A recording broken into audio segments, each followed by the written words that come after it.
Gold, trusted gold buyers. మీరు తాకట్టు పెట్టిన బంగారాన్ని విడిపించి ఈ రోజు ఉన్న మార్కెట్ ధరకు కొనబడను.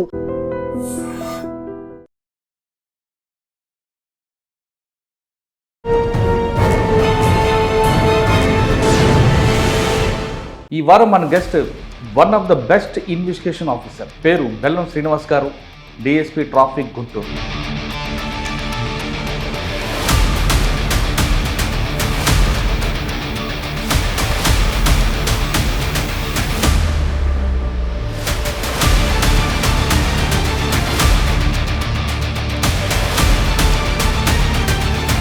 సబ్సిక్వెంట్గా ఊరు మొత్తం కూడా మా మీద టోటల్గా రివర్స్ అయింది. నైట్ వాళ్ళు గొడ్డలు తీసుకొని వచ్చిన చాలా మంది ఉన్నారు, గడ్డ బదిలి చాలా మంది ఉన్నారు. సార్ కొండూరులో కానీ రేపల్లో కానీ నేను గుర్తున్నాయి మీకు మంచి కేసు. పొన్నూరులో కత్తి మీద సావనండి, అది నాకే కదా ఎవరికైనా సరే. తెనాలి సర్కిల్లో ఉన్నాం, సర్కిల్ ఇన్స్పెక్టర్ పనిచేస్తున్నప్పుడు ఒక మర్డర్ కేసు కన్విషన్, ఆ కేసు తన తమ్ముడితో భార్యకి అక్రమ సంబంధం ఉందనే ఒక అనుమానం బేస్లో అతను పడింది. అతను యాక్చువల్ బేసికల్ లారీ డ్రైవరు. ఓ రోజు సాయంత్రం పూట నైట్ టైం వచ్చేసి పచ్చడమాలి తీసుకొని ముగ్గురిని చంపాడు. మాకు ఆ రోజు సాయంత్రం ముద్ద దొరికాడు. చూసినాక చెప్పాలంటే ఎలా అట్లనే కొల్లిపురం దావురూరు విలేజ్లో భార్యను ఊరేసి చంపి వాళ్ళే రిపోర్ట్ ఇచ్చున్నారు. సార్ అప్పుడులో ఉన్న కేసుల్లో కన్విషన్ తీసుకొచ్చారు. ఒక కేసులో కన్విక్షన్ రావాలంటే అంటే కొన్ని సందర్భాల్లో మన దగ్గర ఎవిడెన్స్ ఉండొచ్చు, లేకపోవచ్చు. ట్రెడిషనల్ క్రైమ్ చూశారు, తర్వాత వైట్ కలర్ రెఫరెన్స్, ఇప్పుడు సైబర్ క్రైమ్. ఈ సైబర్ క్రైమ్ బాగా పెరుగుతా ఉంది. ఇప్పుడు ఆల్మోస్ట్ ప్రతి ఒక్కడు కూడా చదువుకున్నాడు కూడా.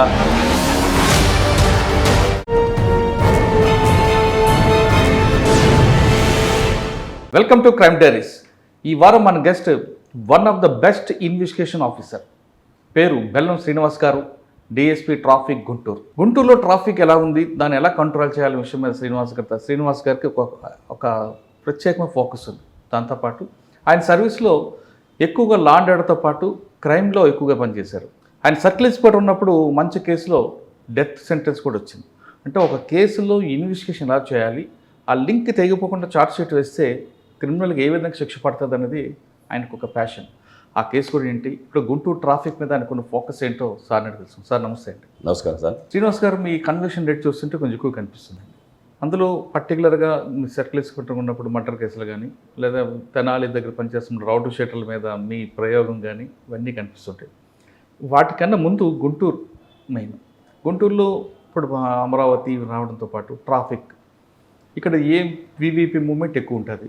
ట్రాఫిక్ ఎలా దాన్ని డైవర్ట్ చేస్తుంటారు, పబ్లిక్లో ట్రాఫిక్ అవేర్నెస్ ఉందా లేదా అనే విషయంతో పాటు దానికి మీరు చెప్పినట్టుగా కన్విక్షన్ రేట్ రావాలంటే ఏం చేయాలి, ఆ డెత్ సెంటెన్స్ ఏ కేసులో వచ్చింది, రావడానికి గల కారణం ఏంటి, ఈ రెండు ప్రశ్నలకు సమాధానం చెప్పే ముందు బెల్లం శ్రీనివాస్ గారు, పోలీస్ ఇన్ఫార్మ్ బై ఛాన్సా బై చాయిస్?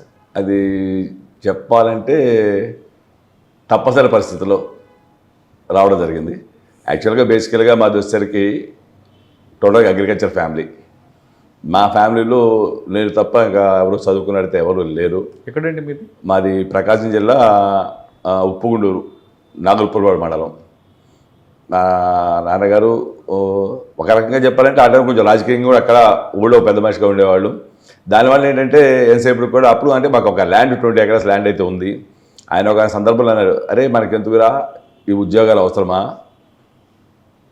ఆ ఉద్యోగం చేస్తే ఎవరికైనా నమస్కారం కూడా తిరగాలి కదా, అంత అవసరమే ఉంది, మన పొలం మనం బతకచ్చు కదా అని చెప్పి ఒక మాట కూడా అంటే, కానీ మా అమ్మగారు దానికి ఒప్పుకోలేదు. కాదు చదవాల్సిందంది.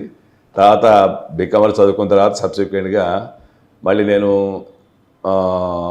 గ్రూప్స్ ప్రిపేర్ చేయడానికి వెళ్ళాను. లక్కీగా మేమంతా 89 బ్యాచ్లో ఇనీషియల్గా నేను ఒక 1 lakh ఆస్పిరెంట్ కదా నేను ఇంటర్వ్యూకి దీనికి అటెండ్ అయ్యాను, ఎస్ఐ ఎగ్జామ్స్ కోసం. ఎందుకంటే అప్పుడే అయిపోయిన తర్వాత బయలుదేరి వచ్చి ఫస్ట్ కాంపిటేటివ్ కోచింగ్కి వెళ్ళాం. అక్కడ వెళ్ళినప్పుడు మా ఊరికి మేము మొత్తం ముగ్గురు వెళ్ళాం సెలక్షన్స్ కోసం. నేను ఒకరిని, మాగురు శ్రీనివాస్ అని ఒక అతను, ఇంకొక గోనె రామాంజలు, మేము ముగ్గురు అప్పీర్ అయ్యాం. దాంట్లో అప్పుడు నాకు చెస్ట్ తక్కువ నేను ఇనీషియల్గా గ్రౌండ్ నుంచి బయటకు వచ్చాను. వాడిద్దరూ సెలెక్ట్ అయ్యారు. తర్వాత అందరూ ఒక అతను సక్సెస్ అయ్యారు, ఎగ్జామ్స్ అన్ని ప్రిపేర్ అయిన తర్వాత ఎగ్జామ్ క్వాలిఫై అయ్యారు. ఇంకొకరు మధ్యలో డ్రాప్ అయ్యారు. రామాంజలి ఇప్పుడు మా ఊరే, అతను రీసెంట్గా మళ్ళీ రిటైర్ అయ్యాడు. లాస్ట్ మంత్ January 31 రిటైర్ అయినారు. ఆ నేపథ్యం వచ్చిన తర్వాత ఫస్ట్ నుంచి కూడా నేను తర్వాత అది అయిపోయిన తర్వాత 89, 90లో నేను మళ్ళీ గ్రూప్ 1, గ్రూప్ 2B రాశాను. 2B రాసినప్పుడు దాంట్లో యాక్చువల్ గుంటూరులో కోచింగ్ తీసుకున్న 3 months ఉండి సబ్సిక్వెంట్గా నాకు ఆ ఎగ్జామ్ కానీ ప్లస్ దీనికి టైం అది పోస్ట్ పోయి ఒక 3 months గ్యాప్ వచ్చింది. ఈయన ఆ టైంలో ఇక్కడ ఉంటే మనం చదవమనే దాని మీద వెళ్ళిపోయి వైజాగ్లో ఫ్రెండ్స్ ఉంటే వైజాగ్లో యూనివర్సిటీలో ఆంధ్ర యూనివర్సిటీ ఫ్రెండ్స్ దగ్గర రూమ్లో జాయిన్ అయిపోయి 3 months అక్కడే ఉన్నాను. దౌలత్ ఖాన్ అని మా ఊరతను అక్కడ ఉన్నాడు, అతని రూమ్లో ఉన్నాను. అక్కడే ప్రిపేర్ కావడం జరిగింది. దాని తర్వాత నాకు గ్రూప్ 2B జాబ్ వచ్చింది, ఇనీషియల్గా జాబ్ వచ్చింది. జాబ్ వచ్చిన తర్వాత నేను ఫస్ట్ డీజీపీ ఆఫీస్ జూనియర్ పనిచేశాను. 92 ఫిబ్రవరిలో నేను ఫస్ట్ పోస్టింగ్ హైదరాబాద్ డీజీపీ ఆఫీస్లో యాజ్ జూనియర్గా నేను పనిచేశాను. ఆ టైంలో ఉన్న తర్వాత 94, 95లో మనకి దాదాపు అన్ని ఎలక్షన్స్ జరిగింది కంటిన్యూగా. పంచాయతీలు, మున్సిపాలిటీలు కానివ్వండి, లోకల్ బాడీ ఎలక్షన్స్, అట్లానే అసెంబ్లీ ఎలక్షన్ అన్నీ జరిగినాయి. వాటన్నిటిలో నేను చీఫ్ ఆఫీస్ ఎలక్షన్ సెల్లో యాజ్ జూనియర్ నేను కంటిన్యూ అయ్యి ఉన్నాను. ఎవరండి ఇప్పుడు డీజీ? అప్పుడు డీజీ గారు నాకు రామ్మోహన్ రావు సార్ ఉన్నారు, ప్లస్ మాకు వచ్చేసరికి ఆ టైంలో ఎల్ఎన్ఓ గారు, ఐజీ ఎల్ఎన్ఓ గారు, హెచ్జే దొర గారు, అమ్మో, ఆయన ఉన్నారు ఆ టైంలో మాకు అక్కడ. అందుకే ప్రతి ఒక్కదాన్ని నేనే ఉన్నాను ఇనీషియల్గా చెప్పాలంటే. అప్పుడు అక్కడి నుంచే బయట అంటే అప్పుడు కూడా ఏంటంటే అప్పుడు మాకు ఫస్ట్ రామ్మోహన్ గారు సూపరింటెండెంట్గా ఉన్నారు అక్కడ నేను డీల్ చేసిన సెక్షన్ కూడా ఏంటంటే కే సెక్షన్ డీల్ చేశాను. 3.5 years నేను ఎంతగానో అదే సెక్షన్లో ఉన్నాం. యాక్చువల్గా 2 ఏళ్ళ తర్వాత ఎవరిని ఉంచరు, కానీ 3 అక్కడే ఉంచారు నన్ను. నేను డీల్ కమ్యూనికేషన్ ఎక్విప్మెంట్ డీల్ చేశాను నేను. ఆ సందర్భంలో వచ్చిన తర్వాత రామ్మోహన్ గారు సూపరింటెండెంట్ గారు ఉన్నారు. ఆయన ఏంటంటే ఉదయం 10 ఆఫీస్కి వెళ్ళిన తర్వాత నైట్ 7, 5, 8 చెప్పలేం, లేట్ అవుతుంది. మామూలుగా అందరం కొంది 10 to 5 ఉద్యోగం వెళ్ళిపోతారు ప్రశాంత్ అనుకోండి, కానీ అక్కడ ఆ విధంగా ఉండేది కాదు. నైట్ ఈవెన్ 7:30, 8, 9 దాకా ఉండేవాళ్ళం. అదే ఎలక్షన్ టైం అయితే మాత్రం అది ఇంకా మిడ్ నైట్ కూడా అయ్యేది. ఆ విధంగా అక్కడ ఉంటాం. అప్పటి నుంచి ఒక దీనికి అలవాటు పడిపోయాం. ఓహో, ఏదైనా జాబులు ఈ విధంగా ఉంటుంది సిస్టమ్, కష్టపడతాను మనకి ఏదైనా గుర్తింపు ఉండదు దాని మీద ఒక దాంట్లో నిలబడిపోయి ఆ విధంగా ఉన్నాం. సబ్సిక్వెంట్గా ఈ తర్వాత నాకు మళ్ళీ 93 నోటిఫికేషన్ పడతా అప్లై చేసాం. నాకు వచ్చిందైతే ఆఫీస్ కోటా కింద నాకు జాబు వచ్చిందంటే రేంజ్ మొత్తం మీద ఒక 5% పోస్ట్ అయితే ఉంటుంది. దాంట్లో గుంటూరు రోజు నేను ఒక్కడనే ఆఫీస్ స్టాఫ్ కింద నేను రిక్రూట్ అయినాను. దాంట్లో నాకు యాక్చువల్ జాబ్ రావడం జరిగింది. సబ్సిక్వెంట్ 95, ఎందుకంటే అప్పుడున్న బేసిక్ కూడా ఏంటంటే తక్కువ. యాక్చువల్గా ఆ రోజుల్లో యాజ్ జూనియర్ బిల్డింగ్ 1850 రూపాయలు బేసిక్. అదే సబ్ ఇన్స్పెక్టర్ పోస్ట్ యొక్క బేసిక్ 25. అక్కడ తేడా చూసుకొని, అంటే నాకు అప్పుడు మ్యారేజ్ అయింది. యాక్చువల్ 94లో నాకు మ్యారేజ్ అయింది. మ్యారేజ్ అయిన తర్వాత కూడా ఇంటికాంచి ఎంతసేపు తీసుకొని తింటాం అనే ఒక ఆలోచనతో చూసుకున్న తర్వాత నేను దీనికి రావడం జరిగింది. జాబ్ వచ్చిన తర్వాత కంటిన్యూగా 95లో ట్రైనింగ్ అయిపోయిన తర్వాత మళ్ళీ ఫస్ట్ పోస్ట్కి నాకు వచ్చేసరికి యాజ్ ఏ ట్రైనింగ్ ఎస్ఐ కింద ముందు మాచర్ల రూరల్ పోస్టింగ్ ఇచ్చారు. అక్కడ ఒక మంచి ఎక్స్పీరియన్స్ జరిగింది. అప్పుడున్న అక్కడ మాచర్ల సిఐ గారు నరసరాజు గారు ఒక ఆయన ఉన్నారు. నెక్స్ట్ దేవరకొండ ప్రసాద్ గారు అని చెప్పి ఆయన టౌన్ ఎస్ఐ, రత్నస్వామి గారు అని రూరల్ ఎస్ఐ. నేను రూరల్లో పిఎస్ఐగా నేను చేరున్నాను. రూరల్ ఎస్ఐ గారు ఎక్కడికో బయటికి వెళ్ళి ఉంటే రోజు నరసరాజు గారు నాకు ఫోన్ చేసి, శ్రీనివాస్ టౌన్ ఎస్ఐ గారు వస్తారు, వేరే పనుంది, నైట్ పోయారండి మీరు అని చెప్పన్నారు. మంచి సార్ అన్నాను. 8:39కి వచ్చి నేను స్టేషన్లో కూర్చున్నాను. మిడ్ నైట్ ఎప్పుడు 11కో 12కో సార్ రావడం జరిగింది. ఎక్కడికి వెళుతున్నావు ఎందుకో నాకు విషయం అయితే తెలియదు. యాక్చువల్గా అయితే రమ్మన్నారు, ఆయనతో వెహికల్ ఎక్కాం, వెళ్ళాం. ప్రకాశం జిల్లా పుల్లల చెరువు మండలం ఏదో మారువల విలేజ్కి వెళ్ళాం. యాక్చువల్గా చెప్పాలంటే అక్కడికి వెళ్ళిన తర్వాత ఎవరో ఒకతను లిఫ్ట్ చేయాల్సి వచ్చింది. లిఫ్ట్ చేసాం. లిఫ్ట్ చేసిన తర్వాత ముందు అతను బండిలో ఎక్కించి ముందు పంపించేసాం అతన్ని. సబ్సిక్వెంట్గా ఊరు మొత్తం కూడా మా మీద టోటల్గా రివర్స్ అయింది. నైట్ వాళ్ళు గొడ్డలు తీసుకొని వచ్చిన చాలా మంది ఉన్నారు, గడ్డ బదిలి చాలా మంది ఉన్నారు. ఇక ఆ వెహికల్ బదులు ఆ వెహికల్ వెనకాలబడి దాన్ని కొట్టారు. లక్కీగా ఆ డ్రైవర్ లాగిచ్చేసారు, అయిపోయింది. అంటే ఎవరైతే మేము పికప్ పంపించేసాం, మేము మాత్రం ఆగిపోయాం. నేను దేవర ప్రసాద్ ఎస్ఐ గారు ఇంకో స్టాఫ్ ఆగిపోయాం. మమ్మల్ని అందరూ ఒక రూమ్లో కూర్చోబెట్టారు. అసలు ఏంది అప్పుడు అయితే అప్పుడు చెప్పారు, ఇది ఆల్రెడీ ఎప్పటి నుంచో నడుస్తున్న పంచాయతీ నడుస్తూ ఉంది, దాంట్లో వచ్చున్నామని చెప్పని. ఈయన ఆ తర్వాత సబ్సిక్వెంట్గా అక్కడ పొలచా డిఎస్పీ గారు వాళ్ళు రావడం, నెక్స్ట్ మార్నింగ్ అందరు రావడం, మమ్మల్ని ఆ, బయటికి తీసుకురావడం జరిగింది యాక్చువల్గా అయితే. అంటే అబద్ధానికి చెప్పాం, సరే ఇదేదో మాకైతే విషయం తెలియదు, మేము వచ్చాము ఒక కేసులో వచ్చాము తీసుకెళ్ళాము, సరే మీరు మమ్మల్ని బయట పోయి మేము పంపిస్తామని చెప్పాను. కానీ వాళ్ళు యాక్సెప్ట్ చేయాల, మీరు పోతే మళ్ళీ రారు కదా, మీరు ఎవరు ఇక్కడ వాడు కాదు అని మమ్మల్ని డిటైన్ చేయడం జరిగింది. అప్పుడు అనుకున్నాం వాళ్ళు ఏమైనా మాట్లాడాలి కానీ దీనికి కానీ ఎందుకు వచ్చారా డిపార్ట్మెంట్? ఇదే అనుకున్నాం, ఎందుకు వచ్చామో ఈ సర్వీస్గా ఒక అయితే ఫీల్ అయ్యాం. సరే సబ్జెక్ట్ అది అయిపోయింది. దాని తర్వాత ఫస్ట్ పొజిషన్ తెనాలి 2 టౌన్లో అయితే ఇచ్చారు. తెనాలి 2 టౌన్లో దానికి కూడా ఏంటంటే ఒక రీజన్ ఉంది. నేను మాచర్లో ఉన్నప్పుడే అప్పుడు మసూద్ గారు ఒక బిజినెస్ సేయ గారు ఉన్నారు, ఆయన గుంటూరులో పనిచేస్తూ ఉన్నారు. అప్పుడు ఉన్నప్పుడు కూడా ఆయన ఒక ఎరువుల ఇష్యూలో మాచర్లు వచ్చారు. అక్కడ 100 ముద్దాలు దొరకడం లేదు వాళ్ళకి. దొరకపోవడం వల్ల ఆయన నాకు బాగా శ్రీనివాస్ నువ్వేం చేయదు, నాకు వాళ్ళు వచ్చినప్పుడు నాకు ఇన్ఫర్మేషన్ పాస్ అని చెప్పి మేము పికప్ చేసుకుంటామని చెప్పారు. అక్కడ ఉందా కాబట్టి సరే చేశాను నేను. అది వచ్చి వాళ్ళు పికప్ చేసుకెళ్ళిన తర్వాత ఆయనకి అప్పుడున్న సార్ పరిచయం ఉంటుంది ఏదైనా కానీ కాక నాకు వన్ డే ముందే చెప్పారు, శ్రీనివాస్ మీ బ్యాచ్ అందరికీ పల్నాడు పడతా ఉంది, నువ్వు ఒక్కడ మాత్రం తెనాలి వస్తుందని చెప్పన్నారు. ఆయన అన్న next day Tenali 2 town posting అయితే వచ్చింది. తెనాలిలో ఛాలెంజ్ ఏంటండి? తెనాలి 2 టౌన్ అంటే యాక్చువల్గా అయితే అంటే తెనాలి టౌన్ ప్రశాంతంగానే ఉంటుంది, కానీ ఒక ఐతానగర్ అనేది ఫేమస్. ఎందుకంటే ఒక కమ్యూనల్ అంతా ఇదిగా ఉంటుంది. ఆ ఐతానగర్ ఒక రకమైన భయం ఆ టైంలో కూడా చెప్పాలండి. ఇప్పుడు చాలా వరకు తగ్గింది ఆ ఇష్యూ కాదు. అంటే ఇంతకుముందు నేను చెప్పేది కూడా ఇంతకుముందు రాయలయ్య డీ స్క్వేర్ ఉన్నప్పుడు కూడా తెనాలి ఐతానగర్లో వెళ్ళి పోలీలు పెట్టి నిర్భయంగా అడిచే సందర్భాలు చాలా ఉన్నాయి. ఎందుకంటే అంటే తెనాలి ఫాస్ట్ ఎస్టేజ్ చూసుకుంటే ఒకసారి ఆ విధంగా ఉండేది. ఒక ఐతానగర్లో వెళ్ళాలంటేనే జనాలు నైట్ టైం వెళ్ళాలంటే భయపడే స్టేజ్ ఉంది మా టైంలో. రైల్వే స్టేషన్ ఆ ఏరియా కూడా కొంచెం రోడ్డు ఉంటుంది కదండి.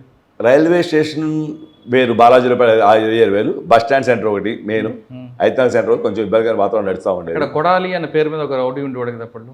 ఫ్రీక్వెంట్గా అప్పుడు నాకున్న దాంట్లో కూడా తెనాలి 1 టౌన్లో అడ్డగడ వెంకటరావు సెగర్ పనిచేశారు. ఆయన 85 బ్యాచ్. ఎవరు? అడ్డగడ వెంకటరావు అని చెప్పని 85 బ్యాచ్ తెనాలి 1 టౌన్ ఆయన పనిచేశారు. ఆయన ఏంటంటే ఆయన అయితే గుంటూరు జిల్లా మొత్తానికి అందరికీ తెలుసు, ఆల్మోస్ట్ ముక్కు సూట్గా ఉంటాడు దీంట్లో, కానీ వ్యక్తిగత మంచివాడు. ఎందుకంటే ఇప్పుడు ఆయన దగ్గర ఒక సిస్టమ్ ఏంటంటే నేను ఇప్పటికీ చెప్పుకుంటా, ఎందుకంటే ఒక సిస్టమ్ మేము అలవాటు పడ్డాం. ఈ రోజు కూడా ఒక నేను యాజ్ ఎ సిఏగా ఉన్ని డిఎస్పీగా ఉండేవాడిని ఎక్కడైనా కానీ కాక ఒక టైం పంచమంటే ఉంటుంది మాకు. ఇప్పుడు మార్నింగ్ 9:30 ఆఫీస్కి రావడం, అట్లానే ఈవినింగ్ 5 మధ్యాహ్నం భోజనం ఇంటికి వెళ్ళిపోయినా మళ్ళీ 5 కల్లా స్టేషన్కి రావడం అనేది పంక్చువాలిటీ. ఎందుకంటే నాకు వచ్చిన అలవాటు కూడా చెప్పాలండి. వాస్తవంగా అయితే తెనాలి 2 టౌన్లో ఉండగా సందర్భంలోనే తెనాలి 1 టౌన్ 2 టౌన్ 2 కంబైన్ కలిసే ఉంటాయి, ఒక రోడ్లే అడ్డు ఉంటుంది. ఇద్దరు తిరగాలంటే ఇద్దరు ఏదో పాయింట్ కలుస్తాం, జంక్షన్ పాయింట్ కలవాలి. ఆయన కలవలేదు అనుకో, ఆ రోజు సాయంత్రం పొద్దున్నే ఫోన్ చేసి ఏంటి నిన్న కలవలేదు డుమ్మా కొట్టామంటాడు. దానికోసం అలవాటైంది. అదేవిధంగా ఈవెన్ అప్పుడు కూడా నైట్ బీట్ సర్వ్ చేసిన తర్వాత 10 బీట్ సర్వ్ చేస్తాం. చేసిన తర్వాత మళ్ళీ ఒక రౌండ్ కంపల్సరీ ఏరియా మొత్తం కొట్టుకొని బీట్ లైన్ 1 hour షాప్లో క్లోజ్ వెళ్ళి పోవడం అలవాటైంది. అది అప్పటి నుంచి ఇప్పటికి నా సర్వీస్ అదే అలవాటైంది. యాజ్ ఏ సీఏగా ఉన్నప్పుడు కూడా తెనాలి రూరల్ సర్కిల్లో ఉన్నప్పుడు కూడా అంతలో 8-9కి వెళ్ళేవాళ్ళైతే కాదు, నైట్ 10 తర్వాత ఇంటికి వెళ్ళడం అలవాటు అయ్యేది. అట్లా 5 స్టేషన్ రావడం అలవాటు అయింది, సెట్ క్లాస్కి రావడం అయిపోయింది. అది జీవితంలో ప్రామాణికంగా నడిచిపోయింది. సార్ తెనాలి 2 టౌన్ తర్వాత ఎక్కడికి వచ్చారు? తెనాలి 2 టౌన్లో నాకు ఒక ఇంపార్టెంట్ కేసు ఉందండి. యాక్చువల్గా అయితే నేను పోయిన కొత్తది. యాక్చువల్గా అయితే కొత్తలోనే తెనాలి బిఎస్ఆర్ కాలేజ్ అని ఫేమస్ కాలేజ్ ఉంది. ఆ కాలేజీలో స్కాలర్షిప్స్ ఇష్యూలో బీసీ హాస్టల్ స్కాలర్షిప్ ఇష్యూలో ఒక కేసు అయితే ఉంది. అప్పుడు కేసు అయితే కట్టలేదు. దాంట్లో ఏమైందంటే అది ఎప్పుడో లోకాయుక్తాలు రిఫర్ చేసి లోకాయుక్తాలు కేసు కట్టడం పంపించారు. అది ఎప్పుడు పంపించారు ఎవరికి తెలియదు. తర్వాత ఒక దీంట్లో రిఫరెన్స్ కోసం అడుగుతామంటే అది ఎక్కడ దొరకలా. చివరికి ఒక జెరాక్స్ కాపీ దొరికితే దాని మీద అప్పుడప్పుడు కేసు కట్టమన్నారు. అప్పుడున్న ఎస్పీ గారు కేసు కట్టినా సార్ జెరాక్స్ కాపీ మీద కేసు కట్టినాం సార్ అంటే నువ్వే పోయి తెచ్చుకో అంటే పోయి లోకాయుక్త పోయి తెచ్చుకున్నాను, కాపీ తెచ్చుకుని దాని మీద ఎఫ్ఐఆర్ కట్టున్నాము. అది ముందు కట్టడం తర్వాత చూద్దామన్నారు. అంటే అప్పుడు మాకు అంత ఎక్స్పీరియన్స్ లేదు, దాంట్లో ఫస్ట్ పోస్టింగు ఏం చేయాలో నాలెడ్జ్ లేదు. అప్పుడున్న ఏపీపీ సుగుణ్ కుమార్ గారు ఒక మేడం గారు ఏపీపీలు ఉన్నారు, ఆ గైడెన్స్ తీసుకున్న దాంట్లో వాస్తవంగా చెప్పాలంటే అప్పటి నుంచి కూడా మొత్తం రికార్డ్స్ అని వెరిఫై చేసుకొని దాంట్లో ప్రిన్సిపాల్ని వీళ్ళందరూ ముఖ్య టీచర్స్ కూడా అరెస్ట్ చేయడం జరిగింది. తర్వాత సరే అది కేసు మరి నేను మా సుగుడు కుమార్ గారి సలహాలు తీసుకొని చేశాను దాని వరకు. సబ్సిడీ అక్కడి నుంచి వెళ్ళిన తర్వాత అక్కడి నుంచి తెనాలి నుంచి బెల్లంకొండ వెళ్ళిపోయాను. బెల్లంకొండ తర్వాత 2 years 3 years అది మళ్ళీ ట్రయల్కి వచ్చింది. ట్రయల్కి నేను వచ్చి మామూలుగా ఎవిడెన్స్ చెప్పడం అయిపోయింది. ఎట్లుండదో తెలియదు. నేను మాత్రం భయపడ్డాను, ఒకవేళ ఈ కేసు కనుక ఏమన్నా కొట్టివేస్తే రేపు పొద్దున లోకాయుక్త కేసు కదా, రేపు పొద్దున ఇబ్బంది పడతామని డౌట్తో ఉన్నాను. కానీ దాంట్లో నాకు కన్విక్షన్ వచ్చింది. చాలా హ్యాపీ నాకు దాంట్లో యాక్చువల్గా అయితే. బెల్లంకొండలో ఏముందా ఛాలెంజ్? బెల్లంకొండ అనేది మేము పోయినప్పుడు బెల్లంకొండ అనేది యాక్చువల్గా అయితే extremist effect area, highly effect area మేము ఉన్నప్పుడు. అంటే 2000లో అక్కడ వెళ్ళాను. 2000లో జనవరిలో నేను అక్కడికి యాజ్ ఏ ఎస్ఐకి వెళ్ళాను. అప్పుడు ఉన్న ఎస్పీ గారు అంటూ ఏంటంటే, మీరందరూ 6 months నాకు గట్టిగా పనిచేయండి చాలు, నేను మీకు మంచి పోస్టింగ్ ఇస్తాను అని చెప్పినారు. ఆ 6 months 2.5 years అయింది నాకు యాక్చువల్గా అక్కడికి వెళ్ళిన తర్వాత. ఏముంది సార్ అక్కడ ఎఫెక్ట్ ఏరియా ఎలా పనిచేశారు? ఎఫెక్టెడ్ ఏరియా అంటే ఒకటి, ఏ రోజుకి ఆ రోజుకి ఈరోజు బతికి బయటపడ్డామని ఇనీషియల్గా ఫస్ట్లో అయితే మాత్రం అప్పుడు పోలీస్ స్టేషన్ కూడా ప్రాపర్గా బిల్డింగ్ కూడా ఏమీ లేదు. ఊరి మధ్యలో ఉన్నటువంటి ఒక గవర్నమెంట్ బిల్డింగే ఉంది. అంటే గ్రామ సాగు ఇలాంటి ఉండేది, దాంట్లోనే ఉండేది చిన్నది, దాంట్లో ఉండేవాళ్ళం. చుట్టూతా ప్రహారీ పెట్టుకుని సెంటర్లో ఉండేది. దానికి ముందే ఒక చెట్టు ఉంది, దాని చుట్టూతా అరుగు కట్టేసి రచ్చబండలాగా ఉంటుంది అనమాట. సరే ఆ నెలలు వెళ్ళిపోతానని యాక్చువల్లీ ఫ్యామిలీ కూడా తీసుకెళ్ళలేదు అప్పుడు ఇనీషియల్గా అయితే. కానీ ఒక 4-5 నెలలకి ఎందుక ఈ పరిస్థితి అంటే ఇప్పుడు అదే ఆలోచన అదే దీని వల్ల కొంచెం ఇబ్బందికరం అనిపించింది. తర్వాత ఫ్యామిలీ తీసుకెళ్ళి పెట్టాను అక్కడే, జస్ట్ ఎగ్జాక్ట్ పోలీస్ స్టేషన్ ముందు ఉన్నటువంటి ఒక బిల్డింగ్, పాత బిల్డింగ్ తీసుకొని దాంట్లోనే ఉన్నాను. కానీ అక్కడ ఏంటంటే బెల్లంకొండ అనేది అది చెప్పలేని సంభాషణ, వాస్తవం చెప్పాలంటే ఎప్పుడు ఏమైందో అనే ఒక టెన్షన్ వాతావరణం అయితే ఉంది. ఉన్న పీరియడ్లో ఏమైనా జరిగింది ఇన్సిడెంట్లు అక్కడ? చాలా జరిగింది. అది యాక్చువల్గా అయితే నేను టైంలో కూడా మల్లె సుల్తాన్పాలెం ఉంది, నెక్స్ట్ అట్లానే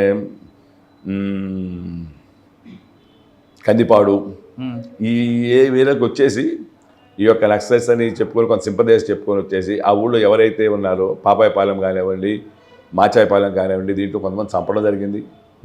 దీనికి ఇష్యూస్ అయితే ఉన్నాయి. దెబ్బలు మేమే దాంట్లో ఇది కాదు. అంటే దాంట్లో వచ్చేసరికి ఆల్మోస్ట్ బెల్లంకొండ అనేసరికి మనకి మెయిన్ రోడ్ దగ్గర నుంచి బెల్లంకొండ విలేజ్ దగ్గర నుంచి కూడా 45 kilometers వస్తుంది. లాస్ట్ విలేజ్ పులిచింతల ప్రజెంట్ అంతవరకు కూడా బెల్లంకొండ మిస్ కింద వస్తుంది.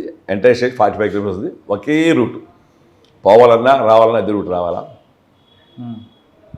పులిచింతలు అంటే మన నల్గొండ బోర్డర్ వస్తుంది కదా, బోర్డర్ వస్తుంది.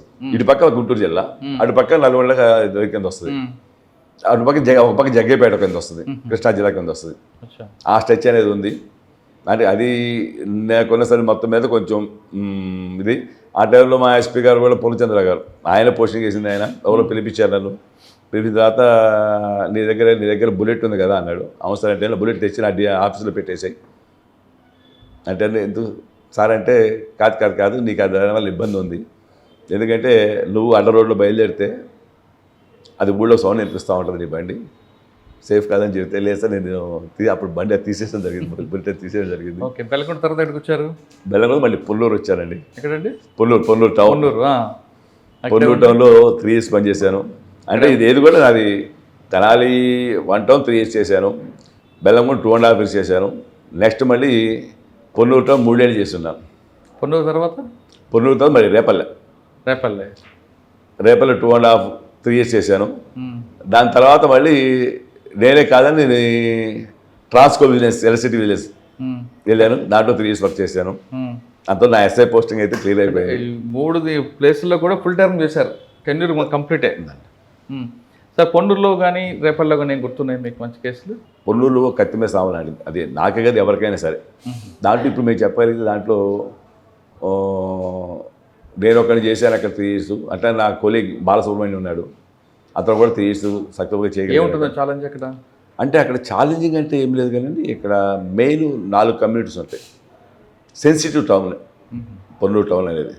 అక్కడ వచ్చేసరికి ముస్లింలో ఒక డామినేషన్ ఉంది, నాయుడు కమ్యూనిటీ డామినేషన్ ఉంది, కమ్మా డామినేషన్ ఉంటుంది, ఎస్సీస్ ఉంటారు, 2 communities ఉంటాయి అక్కడ.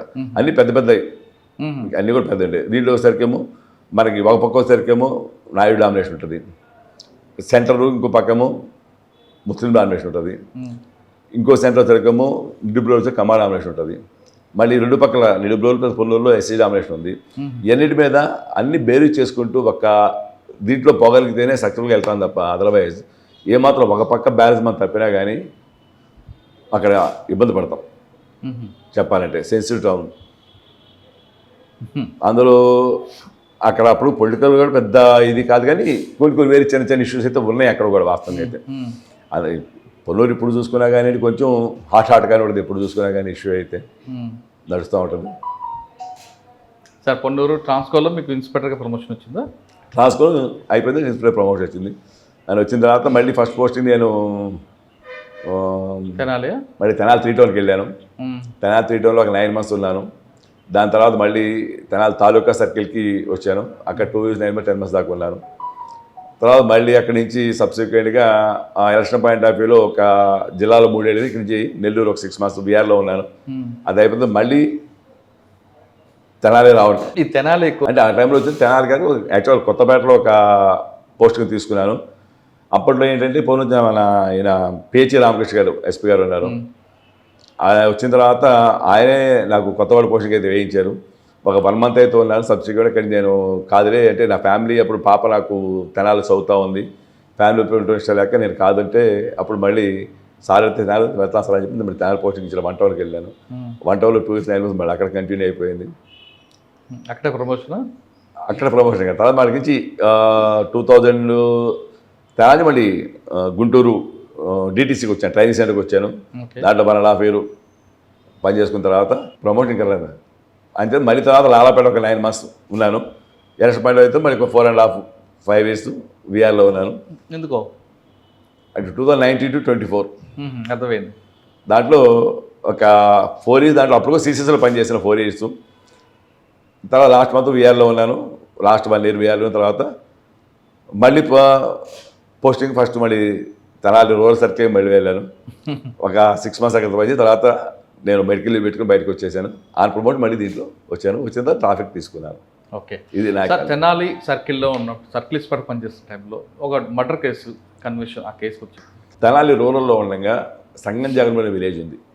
సంగం జాగర్లమూడి కస్తూరి శివనాగేశ్వర స్వామి అని చెప్పని అతను మెయిన్ కల్పిట్. దీంట్లో ఇతనికి పెళ్ళైంది, భార్య ఉంది. కాకపోతే ఇతనికి ఏంటంటే ఒక అనుమానం, తన తమ్ముడితో భార్యకి అక్రమ సంబంధం ఉందనే ఒక అనుమానం బేస్లో అతను పడింది. అతను యాక్చువల్ బేసిక్గా లారీ డ్రైవరు. వాళ్ళ బ్రదర్ హైదరాబాద్ జాబ్ చేసుకుంటూ ఉంటాడు. దానికి వాళ్ళ నాన్న అమ్మ వీడు సహకరిస్తున్నారు, అమ్మమ్మ సహకరిస్తారనే ఒక ఇది అతని మనసులో పడిపోయింది. ఆ మనసులో అనుమానంతో పడిపోయిన తర్వాత ఇప్పుడు వచ్చి వాడు హరాస్ చేస్తూ ఉండేవాడు. ఓ రోజు సాయంత్రం పూట నైట్ టైం వచ్చేసి పచ్చడమల్లి తీసుకొని 3 చంపాడు. ఎవరో నీ తమ్ముడిని? తమ్ముడు తమ్ముడు హైదరాబాద్లో ఉంటాడు. భార్య విడివ వరకు వెళ్ళిపోయింది. తండ్రి, తల్లి, అమ్మమ్మ, నాయనమ్మ 3 చంపాడు. చంపేసి తమ్ముడు సహకరిస్తున్నారు అనుమానంతో చేశాడు. చేసి అంటే వాళ్ళు అందరూ చూస్తారు, కానీ ఎవరు నన్ను పట్టుకోవడానికి ఎవరు భయపడి ఎవరు ఇది కాలేదు. వాడు మామూలుగా ఆయన వెళ్ళిపోయాడు. ఇక మేము వాడు దొరకడానికి ఉన్నాం. అప్పుడు మాకు ఎస్పీ గారు రవిచంద్ర గారు సార్ సీన్కి వచ్చారు, చూశారు. సరే వీడు ఏం పైన మొత్తం కనుక్కున్న తర్వాత వీడు ఇప్పుడు దొరుకుతాడు శ్రీనివాస్ అని చెప్పని కూడా అన్నారు. ట్రై చేస్తాం సరే సార్ చూడమని చెప్పి వెళ్ళిపోయారు. జస్ట్ ఆయన అట్లా ఒక 2 kilometers వెళ్ళారో లేదో మళ్ళీ వెంటనే ఫోన్ చేసి నాకు 2 రోజులు ముద్ద అరెస్ట్ కావాలని చెప్పి అన్నారు. మళ్ళీ నాకు 2 రోజులు ముద్ద అరెస్ట్ కావాలని చెప్పన్నారు. అంటే 3 days సెన్సెస్ అయిపోయింది కాబట్టి కావాలని చెప్పారు. సార్ మంచిగా ట్రై చేస్తాం సార్ అన్న. మా అదృష్టం బాగుండి దాంట్లో మాకు ఆ రోజు సాయంత్రం ముద్ద దొరికాడు. టూ ఫ్రాంక్ చెప్పాలంటే ఎలా చిన్నగా ఇన్ఫర్మేషన్ పెట్టుకుంటూ ఉన్నాము. ఒక క్లూ తీసుకున్నాము. వాడు ఒక బార్లో ఉన్నాడు. అక్కడి నుంచి ఫోన్ రావడం, వెంటనే పోయి పికప్ చేయటం. అప్పుడు మాకు ఎస్ఐ సురేష్ బండ్లార్స్లో ప్రజెంట్ లేదు, ఎస్బీలో ఉన్నాడు, పల్నాడు ఎస్బీలో ఉన్నాడు. ఇన్ఫర్మేషన్ రావడం, వాడిని వెంటనే పికప్ చేసుకున్నాం. చాలా హ్యాపీ అంతవరకు. దాంతో మళ్ళీ ఒక దురదృష్టం మమ్మల్ని వెంటాడింది. తర్వాత వాడిని అరెస్ట్ చేయడానికి సంబంధించిన సందర్భంలో 2 రోజులు మాకు ప్రాసెస్ లేట్ అయింది. ఎందుకంటే ఇంక్వెస్ట్ కంప్లీట్ చేసి ఎన్ని ప్రాసెస్ లేట్ అయిన తర్వాత వీడు ఒక రోజు ఏమైందంటే ఎర్లీ మార్నింగ్ టాయిలెట్ తీసినప్పుడు అక్కడ ఉన్న సెంట్రీ నెట్టేసేసి వాడు వెళ్ళిపోయాడు. ఇక ఎస్పీ గారే సమాధానం చెప్పాలా ఏం చెప్పాలో మాకు అందుగా సార్ చెప్పిన తర్వాత నాకు సంబంధం లేదు. కానీ అప్పుడు ఉన్న ఆఫీసర్లకు గుడ్ విల్ కానీ ఇదే కానీ ఎవరిని సస్పెన్షన్ మేము లేకుండా ముందు వాడు పట్టమని చెప్పినారు. ఇనిషియల్గా చెప్పాలంటే అంటే త్రిబుల్ కేసులు మటర్ కేసు తప్పదు. దానికి మేము ఎట్లా ప్రిపేర్ కావాలి, ఎవరైనా ప్రిపేర్ కావాలి. దాంట్లో పబ్లిక్లో దొరికిన విడిచిపెట్టారు. పారిపోయాడు, అది పెద్ద డ్యామేజ్. యాక్చువల్గా చెప్పాలంటే దాంట్లో ఆఫీసర్ సహకరించారు, ఆఫీసర్ కూడా సహకరించారు, సరే తెచ్చుకోమన్నారు. ఆ తర్వాత ఒక 10 daysకి మళ్ళీ వాడు పికప్ చేసాం. వాడు యాక్చువల్గా ఎందుకు వాడు పోతే ఏం దొరకడు ఆల్మోస్ట్ వాడు బేసిక్గా లారీ లేవు, వెళ్తే వాడు పూనా నాగపట్టి తిరుగుతూ ఉండదు, వాళ్ళు ఇక్కడ రాడు. దాంట్లో ఒక లింక్, దాంట్లో ఒక 4 నెంబర్ లింక్ ద్వారా మేము చూసుకొని చివరికి వాడిని గొల్లపూడి అయ్యప్ప స్వామి టెంపుల్లో ఆఫ్టర్ 10 days తర్వాత పికప్ చేయలేదు. ఎక్కడ? విజయవాడ గొల్లపూడి అయ్యప్ప స్వామి టెంపుల్ ఉంది కదా, ఆ టెంపుల్కి వాడు అలా రాగలిగాడు. అక్కడ పికప్ చేసుకున్నాం. దాంట్లో వాడిని తెచ్చి జాగ్రత్తగా మళ్ళీ వెంటనే with in 1 day last stage remand పంపించడం జరిగిపోయింది. ఆ దాంట్లో మాకు ఒక లైఫ్ అచీవ్మెంట్ అనేది ఒక ఇష్యూ. ఎందుకంటే అది అక్కడ ఉండగానే తర్వాత మాకు తెనాలి అప్పుడు ఫాస్ట్ కోర్ట్ పెట్టడం జరిగింది. ఆ కోర్టులో ఉన్నప్పుడే ట్రయల్కి రావడం జరిగింది. ఆ ట్రయల్లో అసలు మేము ఊహించిన మాకు జడ్జిమెంట్ వచ్చింది.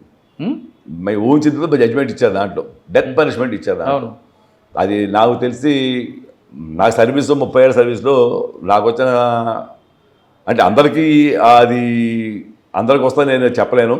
నాకైతే ఒక డెత్ పనిష్మెంట్ కేసు అయితే నాకు దాంట్లో, ఎందుకంటే త్రిపుల్ మర్డర్ కేసు, తండ్రిని తల్లిని నాయనమ్మని చంపినటువంటి దాంట్లో చేయడం నేనైతే దానికి సపోర్ట్ చేస్తాను. సార్ ఆ సెంటెన్స్ రావడానికి అంత తగ్గట్టు మీరు ఎవిడెన్స్ ప్రొవైడ్ చేసేసారు అక్కడ? వాడికి సంబంధించిన మెటీరియల్ మొత్తం కూడా ఫస్ట్ నుంచి సినాబస్ చేసుకున్నాము. దాని తర్వాత వాడు కొట్టిన ఈ కర్ర ఇవి ఉన్నాయి, అవి కూడా అక్కడ దగ్గరలో సెక్యూర్ చేసుకున్నాము. ఎక్కడైతే టెంపుల్ కడిగాడో అక్కడ విట్నెస్ చూసుకుని పికప్ చేసుకున్నాము. అంటే వాళ్ళు అందరూ కూడా ఆ టైంలో మీకు చవటానికి భయపడ్డారు. సార్ మేము చెప్తే మమ్మల్ని చంపేస్తారేమో, వాడు మళ్ళీ చంపుతాడేమో అని అందరూ భయపడే సందర్భాలు అయితే ఉన్నాయి.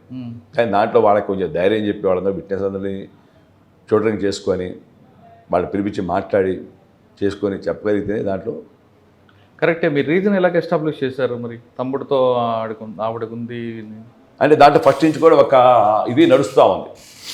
ఆ ఊళ్ళో కూడా తెలుసు ఆ విషయం. దాన్ని ఎస్టాబ్లిష్ చేసుకొని తీసుకురాగలం, ఒక్కొక్కరు తీసుకొని రాగలిగాం.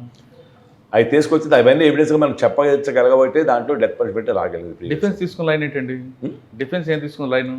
డిఫెన్స్ దాంట్లో తీసుకోవడానికి కూడా ఏమీ లేదు. అంటే భార్య కూడా దాంట్లో సపోర్ట్ చేసింది, పోలీస్గా సపోర్ట్ చేసింది, ఒకరే చెప్పాలి కదా దాంట్లో కూడా. అందువలన అంటే ఆమెకు జరిగిన ఇష్యూస్ అన్నీ ఆమె చెప్పగలిగింది. దానివల్లనే మేము చెప్పింది కూడా కోర్టు వారు నమ్మడానికి. ఇంకా డెత్ సెంటెన్స్ వచ్చింది, ఇంక ఇంప్లిమెంట్ అయినట్లేదు కదా? కాలా. నేను తర్వాత అది కోర్టులో చేసిన లైఫ్ ప్రజలు బయటకైతే రాలేస్తాం, లైఫ్ ఇంప్లిమెంట్లో ఉంది. ఓకే, ఇంకేమున్నాడు మంచి కేసులు? ఇంకోటి నంది వెలుగు 2013 అక్టోబర్ జరిగింది, నంది వెలుగు జరిగింది. పాత కష్టం పెట్టుకుని గోపాల్ హరిబాబు వ్యక్తిని ఆ ఊరికి గడ్డం సుధాకర్ అతను తలపంగా అయితే అతను చనిపోయాడు. దాంట్లో కూడా లైఫ్ ఇంప్రూవ్మెంట్ ఇచ్చారు. అంటే కరెక్ట్గా నేను గుర్తు చేసి చెప్పలేక కానీ అన్నీ కూడా మాకు గుర్తుండవు, కానీ అదొక అచీవ్మెంట్ మాకు దాంట్లో వచ్చేసరికి. అట్లానే కొల్లిపురం దావులూరు విలేజ్లో భార్యను ఊరేసి చంపి వాళ్ళే రిపోర్ట్ ఇచ్చున్నారు. ముందు 170 కట్టి ఉన్నాము, సబ్సిక్వెంట్గా ఎస్టాబ్లిష్ చేసుకున్నాం. దాంట్లో పిఎం సర్టిఫికేట్ ఇది తీసుకున్న తర్వాత దాంట్లో డౌట్ ఉంది, ఫస్ట్ నుంచి కూడా దాంట్లో డౌట్ ఉంది. దాని ప్రకారం వేడేసి అప్పుడు మాకు కొల్లిపురం వెంకటేశ్వరరావు అని చెప్పని ఉన్నాడు, ప్రజలు రిటైర్ అయిపోయినారు. అతను నేను కంబైన్గా దాంట్లో చేసుకున్న తర్వాత అది పిఎం సర్టిఫికేట్ తెప్పించిన తర్వాత అది మర్డర్ కింద ట్రీట్ చేసి ఆర్డర్ చేస్తున్నాం. దాని సరైన ఎవిడెన్స్ అతను వచ్చింది పోయింది చూసి మొత్తం ఎవిడెన్స్ యాదవ్ చేసుకొని పెట్టడం వలన దానికి కూడా లైఫ్ ఇంప్రూవ్మెంట్ ఇస్తున్నారు. అంటే నాకు తెలిసి నా ఈ సినారియోలో దాదాపు అక్కడ నెక్స్ట్ కొల్లూరు అనంతపురం దగ్గర కూడా ఒక కేసులో లైఫ్ ఇంప్రూవ్మెంట్ అనేది వచ్చింది. అంటే ఆ టైంలో తాలూకా సర్కిల్ అనేది ఇప్పుడు 2గా విడిపోయింది. తెనాలి తాలూకాలు అంతకుముందు తెనాలి రూరలు, కొల్లిపర, దుగ్గిరాల, కొల్లూరు, వేమూరు ఉండే. ప్రజెంట్ కొల్లూరు వేమూరు సర్కిల్ మనకి బాపట్ల జిల్లాకి వెళ్ళిపోయింది. దుగ్గిరాల సర్కిల్ మంగళగిరి రూరల్ కింద వెళ్ళిపోయింది. ఒక present Tenali rural circle, Tenali rural మరియు కొల్లిపర 2 ఉన్నాయి. సార్ అప్పుడులో ఉన్న కేసుల్లో కన్విక్షన్ తీసుకొచ్చారు. ఒక కేసులో కన్విక్షన్ రావాలంటే ఇన్వెస్టిగేషన్ ఎలాగ ఉండాలండి? కేసులో ఇన్వెస్టిగేషన్ రావాలంటే ముందు ఆ ప్రొసీజర్ ఏంటి? అంటే కొన్ని సందర్భాల్లో మన దగ్గర ఎవిడెన్స్ ఉండొచ్చు, లేకపోవచ్చు, సర్కమ్స్టాన్స్గా ప్రివైల్ చేసుకోవాలి. ఆ సంఘటన జరగడానికి కావాల్సిన పరిస్థితులు ఏంటి, అంతకుముందు జరిగిన ఆ రోజు జరిగిన పరిస్థితులు ఏంటి, ఆ సర్కమ్స్టాన్స్ ఎవిడెన్స్గా మొత్తం తీసుకొని కోడింగ్ చేయగలిగితే మనం ఫస్ట్ నుంచి వెళ్ళిన తర్వాత అసలు సైంటిఫిక్ ఎవిడెన్స్ ఏముంది మనకి, అక్కడ ఏమున్నాయి, ముద్దాయికి సంబంధించి ఏమున్నాయి అనేది సెక్యూర్ చేసుకోవాలా. దాన్ని తర్వాత మనం ముద్దాయితో లింకప్ చేసుకోగలగాలి. ఆ లింకప్ చేయాలంటే సీనియర్ పంపిణీలు ఏమైతే మనం సెక్యూర్ చేసుకుంటామో, నేను ముద్దాయి వదిలిపెట్టిన వస్తువుని సెక్యూర్ చేసుకుంటాం, అవి ముద్దాయి మనం ప్రూవ్ చేయగలిగితే అప్పుడు అవతల ఉన్న జడ్జి గారు కూడా ఓకే ఇది కరెక్ట్, లేకపోతే అక్కడ సంబంధించి రాదు కదా అనేది ఒక ఎస్టాబ్లిష్ దీనికి రాగలుగుతారు. అండ్ మెయిన్ ఫస్ట్ మనకి సీన్ ఆఫ్ ఆఫీస్ అనేది మెయిన్ ఎవిడెన్స్ దాన్ని. అందుకనే ఫస్ట్ అందరూ చెప్పారు, ఫస్ట్ సీన్కి జరగగానే ముందు సీన్లోకి వెళ్ళి సీన్ ప్రివిలేజ్ చేసుకుంటాం మేము ఇనిషియల్గా, ఎవరు డిస్టర్బ్ చేయకుండా చేసుకుంటాం. ఎందుకంటే ఏదన్నా ఎవిడెన్స్ అక్కడ అందరూ వచ్చారనుకోండి, ఆ ఎవిడెన్స్ మిస్ అవుతాం అట్లా. అది కాకుండా ముందు కనుక ఫస్ట్ సీన్ కానీ వెళ్ళగానే సెక్యూర్ చేసుకోగలిగితే దాంట్లో ఏమిటి ఒక చిన్న ఆధారం కూడా మనకి ఒక కొండంత అండవుతుంది ఒక సందర్భం చెప్పాలంటే. ఆ విధంగా చేసుకుంటే మనకి. కానీ కొంతమంది ఎవిడెన్స్ని ఎక్కువ మంది పెడితే వల్ల శిక్ష వస్తుంది అంటారు, లేదా కరెక్ట్ పర్సన్ వాడిని పెడితే చాలంటారు. అంటే ఎక్కువ మంది అంటే ఇప్పుడు డైరెక్ట్ విట్నెస్లు పెట్టితే ఇబ్బంది ఏమీ లేదు, కానీ దీంట్లో కాంట్రడిక్షన్ ఎక్కువ లేకుండా చూసుకోవాలి. మనం చెప్పేది డీవియేషన్ ఎక్కువ లేకుండా చూసుకోగలిగితే. కొంతమంది స్టాక్ ఎవిడెన్స్లు పెడుతుంటారు, అప్పుడు స్టాక్ ఎవిడెన్స్ ఉపయోగపడదండి. స్టాక్ ఎవిడెన్స్ పెట్టినప్పుడు దాంట్లో కోర్టు ఈజీగా అది పోతూ ఉంటుంది. ఎందుకంటే వీడికి ఇదే పని కాబట్టి ప్రీవియస్గా ఈ విధంగా వచ్చిందని చెప్తా ఉంటారు కదా. అందుకని స్టాక్ ఎవిడెన్స్ పెట్టడం వల్ల ఉపయోగం అయితే లేదు. దానికి కూడా మనం ఏంటంటే ప్రిఫర్ వెళ్ళి ఏదైనా మనకి అరెస్ట్ చేయాలని చేయాలనుకున్నప్పుడు స్టాక్ ఎవిడెన్స్ పక్కన పడేసుకొని మనం లోకల్ బీఆర్ఓ కాస్త ఎంఆర్ఓ కాంటాక్ట్ చేసి వాళ్ళ ద్వారా బీఆర్ఓని తీసుకొని పెట్టినట్టయితే గవర్నమెంట్ ఎంప్లాయ్ అనుకోండి హాస్టల్ కావడానికి అవకాశం దొరకదు, తప్పు చేయడానికి అవకాశం దొరకదు. కాబట్టి వాడు పర్ఫెక్ట్గా చెప్పగలుగుతారు. దానివల్ల మనకి సర్వీస్లోకి వచ్చినప్పటికీ ట్రెడిషనల్ క్రైమ్ చూశారు, తర్వాత వైట్ కలర్ రెఫరెన్స్, ఇప్పుడు సైబర్ క్రైమ్. ఈ మార్పు అనేది అందరూ ఊహించి ఉంటారు. కానీ ఇప్పుడు ఆఫీసర్లు ఎలాంటి స్కిల్స్ నేర్చుకోవాలంటే, అప్పుడు టెక్నాలజీ లేకుండా హ్యూమన్ ఇంటెలిజెన్స్ కేసులు బ్రేక్ అయ్యేవి, ఇప్పుడు టెక్నాలజీ వచ్చింది కానీ కొన్ని కేసులు బ్రేక్ కావు. ఆఫీసర్ ఏ విధంగా అప్డేట్ అవ్వాలండి? ఇప్పుడు యాక్చువల్గా ఇంతకుముందు దొంగతనాలు మీరు సర్వ్ చేయడం అయ్యే పెద్ద కేసులు అనుకునేవాళ్ళం, ఏది థెఫ్ట్ కేసులు దొంగ అని అనుకునేవాళ్ళం. ఇప్పుడు చూసిన తర్వాత వైట్ కాలర్ ఆఫీసర్ పెరిగిపోయినాయి, చీటింగ్ కేసులు పెరిగిపోయినాయి. సబ్సిడీగా ఇప్పుడు చూసుకున్నట్టయితే ఇంకా ఈ సైబర్ క్రైమ్ బాగా పెరుగుతూ ఉంది. ఇప్పుడు ఆల్మోస్ట్ ప్రతి ఒక్కడు కూడా చదువుకున్నాడు కూడా ఏదో ఒక క్షణంలో ఇప్పుడు కొన్ని చూస్తూ ఉన్నాం, కొన్ని అప్లై చేయకూడని కూడా దాన్ని అప్లై చేసుకోవడం వలన డబ్బులు పోతా ఉన్నాయి. ఇప్పుడు ప్రజెంట్ మనకు నడుస్తుంది సైబర్ క్రైమ్ బాగా నడుస్తుంది. దీంట్లో ప్రతి ఒక్కరు కూడా కంప్యూటర్ నాలెడ్జ్ అంటే ఉండాల్సిందే, దీంట్లో టెక్నికల్ నాలెడ్జ్ ఉండాల్సిందే, అవన్నీ అప్డేట్ కావాల్సింది, ఇప్పుడు అప్డేట్ కావాల్సిందే. అవి అయితేనే ఇవన్నీ సరిగ్గా డీల్ చేయగలుగుతాం తప్ప కాదు. ఇప్పుడు సాఫ్ట్వేర్ అనేది ఉంది మనకి, ఇంటర్నెట్ అనేది ఉంది, దాన్ని ఏ రకంగానే వాడుకోవచ్చు. ఇంటర్నెట్ మంచితనం కూడా వస్తుంది, దానివల్ల చాలా ఉపయోగాలు ఉన్నాయి, అట్లానే కొన్ని నష్టాలు కూడా ఉన్నాయి. కానీ అందరూ దానివల్ల ఎక్కువ ఇదవుతా ఉంది. మనకి సైబర్గా మొత్తం జరుగుతుంది, ఇంటర్నెట్ వల్ల జరుగుతుంది, దానికని వేరే ఇంకేం లేదు. సైబర్ ఫ్రాడ్స్ కానివ్వండి, ఆధార్ ఫ్రాడ్స్ కానివ్వండి, ఇవన్నీ మెసేజ్లు వస్తూ ఉంటాయి మనకి, దీనికి క్లిక్ మీద చేస్తూ ఉంటాం. ఒక్కడు ఇది డిజిటల్ అరెస్ట్ అని చెప్పి అంటూ ఉంటాడు. ఇవి దాన్ని మనం భయపడ, కొంతమంది ఏంటంటే ఇంకొన్ని సందర్భాల్లో వచ్చేసరికి మీరు పార్సిల్ పంపించున్నారు అమెరికాకి, దాంట్లో గంజా ఉంది, మీరు ఇంత ఖరీదుగా చేయరు అని చెప్పి అంటారు. మనకు తెలిసేది కూడా ఇస్తామన్నారు. ఇప్పుడు ఒకవేళ జరిగిందనుకోండి, ముందు ఒక అవేర్నెస్ అయితే పబ్లిక్లో రావాల్సింది. ఈ సైబర్ క్రైమ్ తగ్గాలి అంటే అవేర్నెస్ పెరగాల్సింది పబ్లిక్ ప్రతి ఒక్కళ్ళు కూడా. ఇప్పుడు ఒకవేళ జరిగింది అయిపోయిందండి, ఒక ఎగ్జాంపుల్ తీసుకుందాం. కొంతమందికి వస్తూ ఉన్నాయి, అమెరికా వాళ్ళ పిల్లాడు అక్కడ ఉంటున్నాడు, పార్సిల్ పంపిస్తారు, మీ దాంట్లో గంజా ఐడెంటిఫై అయింది, మీరు వస్తారా, మేము వస్తాం, మేము అరెస్ట్ చేస్తాం అని చెప్తారు. రాని వాడు వస్తే లోకల్ పోతే తెలియాల్సిందే కదా పక్కగా, లోకల్ దగ్గర రారు. కానీ దాన్ని మర్చిపోయి ఆ యొక్క టెన్షన్లో, అంటే వాడు పెట్టే టెన్షన్ కూడా అదే విధంగా ఉంటుంది చెప్పాలంటే. ఆ టైంకి యువతలు భయభ్రాంతులు చేస్తూ ఉంటారు. దాని పక్కన ఏంది, వాళ్ళ ఫోన్ కూడా పెట్టనివ్వరు, వాళ్ళ ఫోన్ కట్ చేయనివ్వరు, కంటిన్యూ చేస్తూనే ఉంటారు. ఆ యొక్క టెన్షన్లో వెళ్ళితే వాడు వెళ్ళి అమౌంట్ కొడతా ఉంటారు. ఆ తర్వాత వాళ్ళకి అర్థమైంది ఇది కాదు అని చెప్పి అప్పుడు మళ్ళీ స్టేషన్ పరిగెత్తా ఉన్నారు వాస్తవం చెప్పాలండి. ఓకే సార్, ఒకసారి మనం మళ్ళీ వెనక్కి వెళ్దామండి. 95లో విజిబుల్ పోలీసింగ్, బేసిక్ పోలీసింగ్ ఎక్కువ ఉండేది. ఎవడైనా క్రిమినల్ కనబడితే రోడ్డు మీదే పనిష్మెంట్ ఉంటుంది, పబ్లిక్ కూడా హర్షించేవారు, సరిపోతుంది. ఇప్పుడు అది పూర్తిగా కనుమరుగైంది. పోలీసులు కొట్టడం వల్ల, పోలీసు అంటే భయం ఉండడం వల్లే క్రిమినల్స్ మార్పు వస్తుందా, లేదు ఇప్పుడు కొట్టడం లేకపోవడం వల్ల మార్పు వచ్చే అవకాశం ఉందంటారు? కొట్టడం తగ్గిపోయిందండి, కొత్తసారి తగ్గిపోయింది వాస్తవం చెప్పాలంటే. ఇప్పుడు దీంట్లో నాకున్న ఒక ఎక్స్పీరియన్స్ కూడా ఏంటంటే, మీరన్నా విజువల్ పోసింగ్ అన్నారు చూసారా, దీంట్లో వచ్చేసరికి అంటే ఒక రకంగా చెప్పాలంటే అప్పటికి ఇప్పటికీ పోలీసులతో తేడా వచ్చిందండి, డ్యూటీస్లో చాలా తేడాలు వచ్చినాయి. ఇప్పుడు మేము చేరినప్పుడు ఇంత హెటిక్ డ్యూటీలు అయితే ఎక్కడా లేవు మేము చెప్పాలంటే, వాస్తవం చెప్పాలంటే. ఉదయం సాయంత్రం పక్కాగా విజిల్ పోస్ట్కి వెళ్ళేవాడు, నోడోడు దాంట్లో మార్నింగ్ కానీ ఈవినింగ్ 5 to 7, 7:30 వరకు విజిల్ పోస్ట్కి వెళ్ళి ఉండేవాడు డెఫినెట్గా. అండ్ ఇంత వర్క్ అయితే లేదు ఆ టైంలో మాకు చెప్పాలంటే. ఇప్పుడు అంత వర్క్ అనేది బాగా పెరిగిపోయింది, రకరకాల పెరిగింది, పోలీస్ మ్యాన్ పవర్ తగ్గింది. దానివల్ల ఇబ్బందులు ఉండడం వాస్తవమే. విజిబుల్కి వెళ్ళామనుకోండి మనకంత కంట్రోల్ ఉంటుంది. ఇప్పుడు నేను ఒక చిన్న సలహా దేంట్లో ఏంటంటే నాకున్న ఒక మంచి నేను అంటాను కానివ్వండి ఏంటంటే నేను బెల్లంకొండ ఉన్నాను. బెల్లంకొండ ఉన్నప్పుడు కూడా బెల్లంకొండ చిన్న ఊరు పల్లెటూరు యాక్చువల్ చెప్పాలంటే నాకు పోలీస్ స్టేషన్కి బస్ స్టాండ్కి ఒక 1.5 km డిస్టెన్స్ అయితే ఉంటుంది నాకు. అక్కడికి ఏంటంటే ఉదయం పూట బస్సులు వస్తాయి, ఈవినింగ్ బస్సులు వస్తాయి పల్లెటూళ్ళకి వెళ్ళి రావడం కోసం. వెళ్ళి వచ్చే సందర్భంలో ఇన్ఫర్మేషను అప్పుడు ఫోన్ లేవు, సెల్ ఫోన్ లేవు. ల్యాండ్ ఫోన్ అది కూడా పనిచేయదు. ల్యాండ్ ఫోన్ పనిచేసి చెప్పలేము. అందులో పల్లెటూరు ల్యాండ్ ఫోన్ చాలా తక్కువ ఉన్నాయి. కానీ ఆ టైంలో మాకున్న ఒక ర్యాప్ పబ్లిక్తో పెంచుకోవడానికి కారణం ఏంటంటే మెయిన్ ఇంపార్టెంట్, నేను ఎవ్రీడే మార్నింగ్ ఒక 1 hour 1.5 hour పోయి బస్ స్టాండ్ కూర్చుంటాను. ఏదో సెల్ ఫోన్ టెలిఫోన్ బూత్ ఉంటుంది అక్కడ, టెలిఫోన్ బూత్ దగ్గర కూర్చొని కబుర్లు చెప్పుకుంటూ కూర్చుంటాం.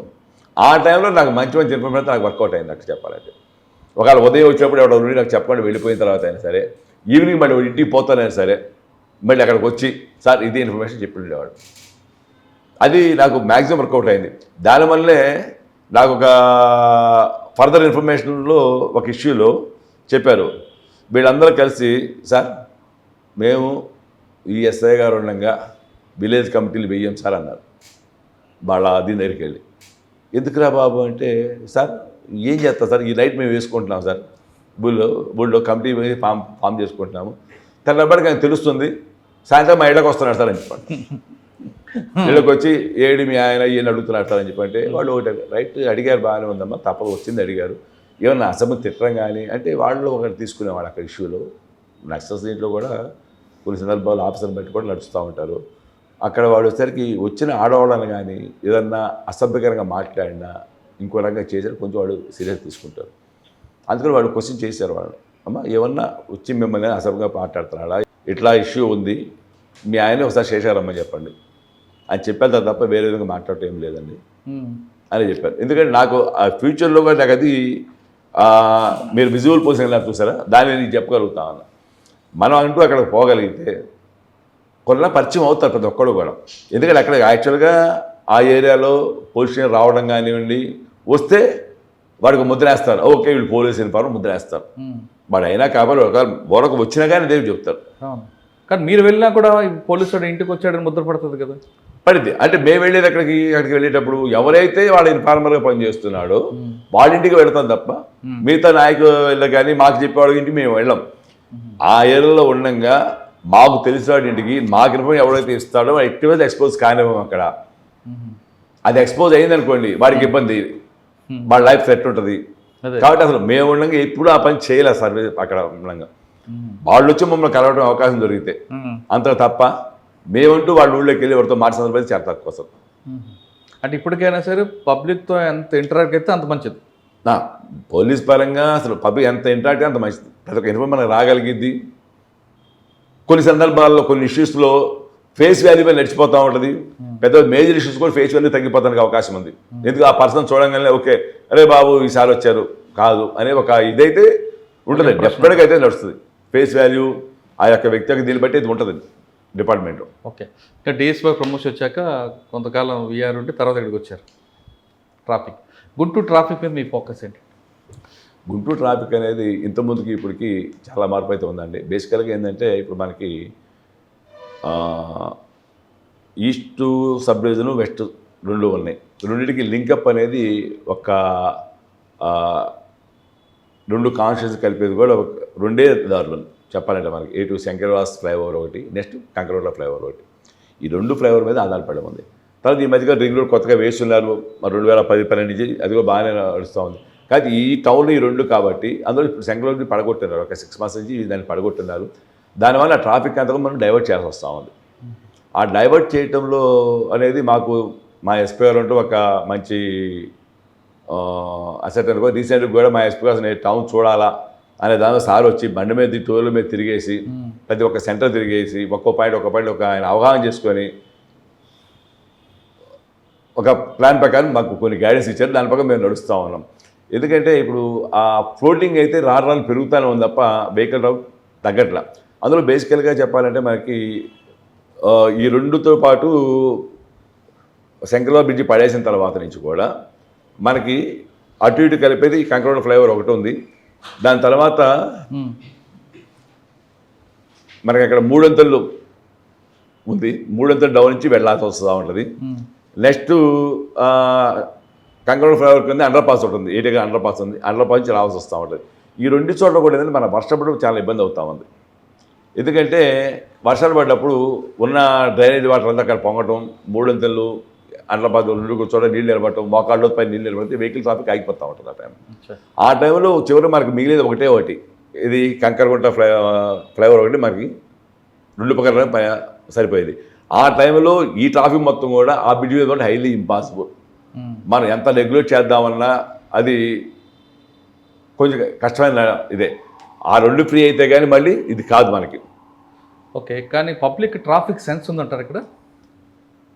ఇంకా అవేర్నెస్ కావాలి, ఇంకా అవేర్నెస్ కావాలి. ఎందుకంటే ఏదో అంటారు, ఉంది అంటారు, ఇంకా ట్రాఫిక్ అవేర్నెస్ పెరగాలి ఇక్కడ. కానీ హెల్మెట్ పెట్టుకోవట్లేదు, సీట్ బెల్ట్ పెట్టుకోవట్లేదు, రాంగ్ రూట్లో వస్తున్నారు కదండి ఇక్కడ. వస్తున్నారు. ఇప్పుడు దాంట్లో హెల్మెట్ అనేది కొంత అవేర్నెస్ అనేది ఉంది, కానీ టౌన్లో ఈ దీనికి కొంచెం ఇంప్లిమెంట్ చేయడం తగ్గింది వాస్తవం చెప్పాలంటే. అది ఆల్రెడీ మా ఎస్పీ గారు చెప్పుకున్నారు, మన హెల్మెట్ పెట్టుకొని మా సార్ హెల్మెట్ పెట్టుకొని మా టౌన్ మొత్తం తిరుగున్నారు. ఒకసారి ముందు వారికి తర్వాత ఒకసారి ఇంప్లిమెంట్ చేయడం స్టార్ట్ చేస్తున్నారు. ఇప్పుడు తొందరలో స్టార్ట్ అయింది హెల్మెట్, ఇది కూడా స్టార్ట్ అయింది. అట్లానే మాకు ఇంకోటి మెయిన్ ట్రాఫిక్ కూడా ఏదంటే present bus stand area traffic బాగా జామ్ అవుతూ ఉంటుంది. మెయిన్ ఇంపార్టెంట్ ఎందుకంటే ఆల్మోస్ట్ ఆల్ మాకు టౌన్లో నాకు తెలిసినంత కూడా మనం పోలీస్ స్టిక్కరింగ్ నెంబర్లు ఇస్తూ ఉన్నాం. ఆ నెంబరు మనం ఫీడ్ చేసిన తర్వాత ఆ యొక్క నెంబర్ని మనం స్కాన్ చేసుకుంటే దాంట్లో ఆ బండి నెంబర్తో పాటుగా ఆ బండి ఓనర్ ఎవరు, డ్రైవర్ ఎవరు, అది ఎప్పుడు ఫిట్నెస్ ఉంది, ఈ మొత్తం దాంట్లో వస్తాయి. దానివల్ల నెంబరింగ్ ఉండటం వల్ల ఇప్పుడు మేము సుమారు 14,000 వరకు నెంబర్లు ఇచ్చిన్నాము గుంటూరులో వచ్చే టౌన్లో. ఇంకా మేము అనుకుంటే నాకు 4-5 వేల దాకా నెంబర్లు ఇవ్వాల్సి ఉంది. అవి కూడా రెగ్యులర్ డైలీ మాత్రమే చేస్తూ ఉన్నాం. అది అంటే ఆల్మోస్ట్ ఒక 20,000 ఆటో వరకు పర్ డే టౌన్లో తిరుగుతూ ఉన్నాం.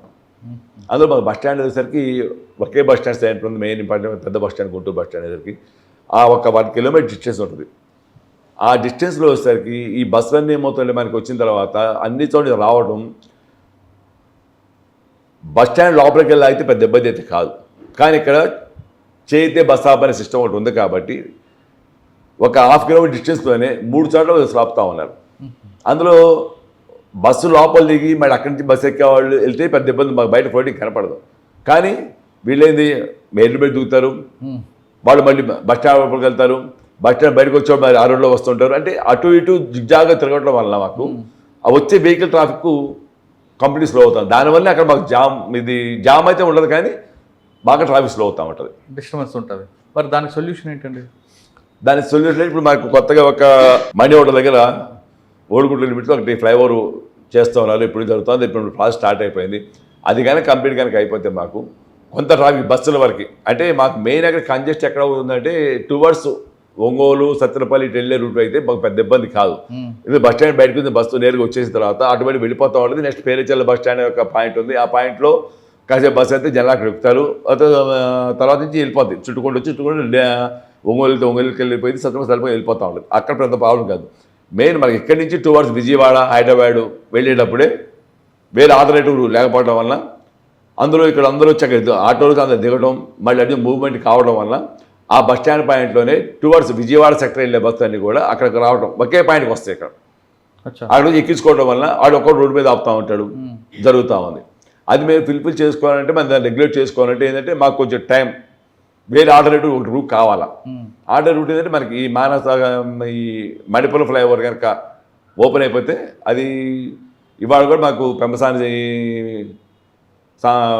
మినిస్టర్ గారు వచ్చిన్నారు, వచ్చి ఒక రివ్యూ కూడా జరిగింది. దాంట్లో ఇవాళ ఆ ప్లేస్ విజిట్ చేశారు ఇవాళ కూడా. వాస్తవంగా అయితే ఆ సార్ కూడా బాగా ప్రెజర్ చేస్తారు, ఆ కాంట్రాక్ట్ త్వరగా చేయమని చేస్తున్నారు. అంటే ఇంతకుముందు యాక్చువల్ లాస్ట్ 5 yearsలో అది ఏమి జరగాలి. యాక్చువల్ ఇంతకుముందు జరిగిన తర్వాత మళ్ళీ లాస్ట్ 6-7 ఏమి జరగలేదు. అది మళ్ళీ స్టార్ట్ చేసిన వరకు ఒక 4-5 months కంప్లీట్ అయితే ఉంటారు. అది కానీ మాకు కంప్లీట్ అయిపోయిన తర్వాత విజయవాడ వెళ్ళే బస్సులు అన్నీ కూడా టువర్డ్స్ విజయవాడ సెక్టర్కి వెళ్ళే బస్సులు అన్నీ కూడా మేము ఇప్పుడు యాక్చువల్ అవుట్ గేట్ అవతల పక్క ఉంది, అవతల పంపించేసి ఆ రూట్గా మేము పంపించుకున్నామంటే ఈ ట్రాఫిక్ అని తగ్గింది. ఎందుకంటే స్కాటర్ అయింది, వెళ్ళేవాడు అట్లీస్ట్ స్కాటర్ అవుతారు కాబట్టి కొంచెం మాకు ఫ్రీ అవుతుంది. అవకాశం ఉంటుంది.